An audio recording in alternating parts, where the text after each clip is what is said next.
안녕하세요. 캡스톤 디자인 경진대회에 참여하게 된 팀 토목이들의 대표 이경민입니다. 광양시 재활용품 자동수거기 최적 위치 선정을 주제로 발표를 시작하겠습니다. 문제 정의, 인구 밀집도 시각화, 최적 위치 선정, 대상지 선정, 피드백 순으로 진행하겠습니다. 최근 코로나19로 인해 비대면 소비가 증가하면서 플라스틱 등 재활용 가능한 쓰레기의 배출량이 증가하고 있으나 이물질, 오물이 재활용품에 유입되는 등 다양한 이유로 재활용품이 재활용되지 않고 매립 및 소각되고 있습니다.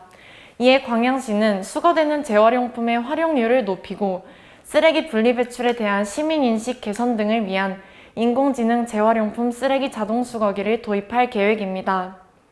저희 조는 추가될 재활용품 자동수거기 설치를 위한 최적 위치 선정을 과제의 최종 목표로 하고 있습니다.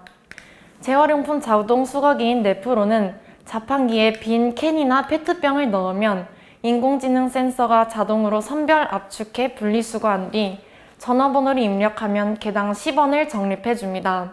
1인당 1일 이용 한도는 200개까지 투여 가능하고 2000포인트 이상부터 환급이 되어 생활쓰레기 분리배출률을 높이는 기대 효과를 발생시킬 수 있습니다. 광양시는 지난 2020년 5월 28일부터 인공지능 캔 페트병 수거기 네프론을 설치해 운영하고 있습니다. 현재 광양읍 사무소와 중마동 주민센터, 광영동 주민센터, 금호동 백운 쇼핑센터에 각 한 대씩 총 4대를 설치해 시범 운영 중입니다.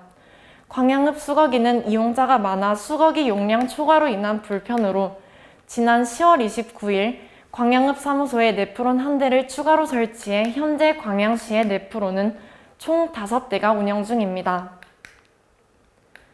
현재 설치된 5대의 자동수거기 인근 100m 반경은 제외하고 접근성과 편리성을 확보하기 위해 공동주택 단지 내 설치로 총 50개소 설치를 목표로 하고 있는데 그중 12개소는 동 전체가 공동주택 단지인 금호동 내 설치를 계획하고 있습니다. 주차장이나 소방도로, 보행자 통행로 및 차량 통행로는 설치를 불가하고 조경 공간 내에 통행 간섭이 없을 시에는 설치가 가능한 점을 염두에 설치 위치를 선정하려고 합니다. 재활용품 자동수거기 최적 위치 선정을 위해 자동수거기의 주 이용자에 대해 주목했습니다. 자녀들에게 분리수거 교육의 목적으로 이용하는 부모님들일 것이다. 분리수거만으로 현금처럼 이용 가능한 포인트가 쌓인다는 점에 주목해 모든 연령층이 주 이용자가 될 것이다 라는 추측을 했습니다. 이러한 추측의 공통점을 통해 입지 선정의 최우선이 될 사항은 각 읍면동별 인구 밀집도라고 결론을 지었습니다. 광양시 인구 밀집도를 시각화하기 위해 사용한 프로그램은 QGIS입니다. 읍면동으로 나눠진 광양시 법정경계 쉐이프 파일에 행정안전부에서 제공하는 주민등록 인구 통계 데이터를 적용해 인구 밀집도를 시각화해 보았습니다. 세계 진화기로 인구 밀집도를 시각화해 보았는데 중마동, 광양읍, 광영동, 금호동 순으로 인구 밀집도가 높았습니다. 따라서 인구 밀집도가 높은 상위 4개 동을 최적 위치 선정을 위한 대상지로 적용했습니다. 광양시 건축물 표제부 파일을 바탕으로 공동주택에 설치한다는 고려사항을 적용하기 위해 건축물 용도 코드 2000부터 2011인 건물이 공동주택임을 이용하여 공동주택만을 추출했습니다. 동네임에서 상가동, 놀이터 등 주거공간이 아닌 곳은 제외하였고 앞서 말한 상위 4개 동을 대상지로 적용해 4개 동의 건물을 분류해 보았습니다. 금호동 230개 동, 나머지 동 735개 동의 후보지가 선정되었습니다. 아래 사진은 광양시에서 상위 4개 동의 공동주택만을 추출한 것입니다. 빨간 동그라미인 광양읍을 확대해보면 QGIS 내에서 추출한 공동주택과 지도상의 공동주택 위치가 일치한 것을 보고 추출이 잘 되었음을 확인했습니다.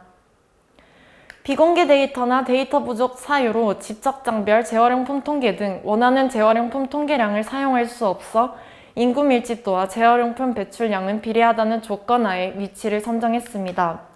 총 50개소 설치 중 인구 밀집도가 가장 적은 광영동은 8개소, 금호동은 12개소, 인구 밀집도가 가장 높은 중마동과 광양읍은 15개소를 설치하기로 했습니다. 접근성을 고려해 수평 수직 간격 100m의 폴리곤을 광양시 공동주택단지 파일에 적용했습니다. 공동주택단지에 설치한다는 목표 달성을 위해 공동주택이 있는 폴리곤만을 선택했습니다.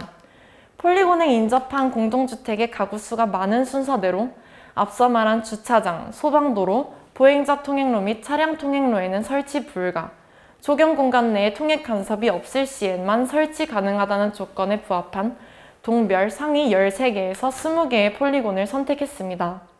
해당 폴리곤에 중심점을 부여해 중심점에 재활용품 자동수거기를 설치할 것입니다. 입지 선정의 최우선이 될 사항은 각 읍면동별 인구 밀집도임을 고려해 폴리곤 내에 비교적 밀도가 낮은 공동주택은 배제했습니다. 중마동 15개소, 금호동 12개소를 설치 완료한 사진입니다. 광영동 8개소, 광양읍 15개소 설치를 완료한 사진입니다. 50개소의 데이터 파일이 많아 한 예만 확인해보면 QGIS 내에서 광양읍의 자동수거기 설치 위치를 선택해보면 칠성 아파트 316동에 위치하도록 설정되어 있는 것을 볼 수 있습니다. 최적 위치를 도출해낸 후에 조 내에서 피드백을 해보았습니다. 모델링이 미흡해 최적화 모델링 방법을 사용하지 못했고 인구 밀집도만을 사용해 머신러닝이나 딥러닝 등 모델링이 아닌 일일이 손으로 찾는 방법을 사용했습니다. 비공개 데이터나 데이터 부족 사유로 집적장별 재활용품 통계 등 원하는 재활용품 통계량을 사용할 수 없어 인구 밀집도와 재활용품 배출량은 비례하다는 조건 하에 위치를 선정했다는 점입니다. 추후에 기회가 된다면 이런 부분을 보완해보고 싶습니다. 이상으로 발표를 마치겠습니다. 감사합니다.